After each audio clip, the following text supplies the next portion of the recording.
Olsun yelle ananım.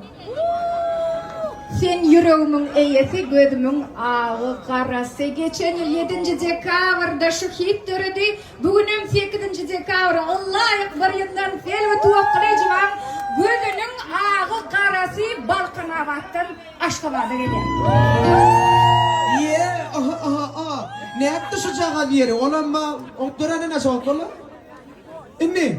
Ay. Selba pan. Yok Selba ükem. У тебя вариантов нет, bahtlı olmadı. Вариант, biz varyantı bahtlı olmalı.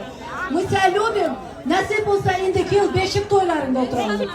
İnşallah ekizden olsun. Amin. Rahmet. Serin.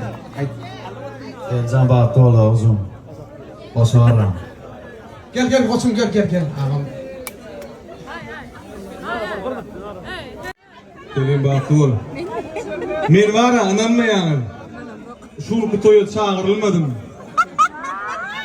Şu birini kovaryanını neyime görüp ya? Onu toyuna çağırmak gerek değil. Her yere toyda görüşüyor da.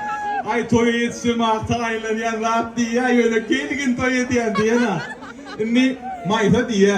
Kevat diye men Osman'ın gelin deyip ödüm tanıtmalı bolyan diye. Gönül liçine ödüm maytanı çağır ya. Osman'dan varıp geldi ya. Son için men terdine men maytan yollaşı olup geldim. Şu maytan adına beni kutlayan. Fildiğin adına kutlayan. Simeyne emmemi kovaryanlar. Bahtı ol. Sen en kovutuna münafik dergin. Bahtı ol. Tüy sürükten kutlayan.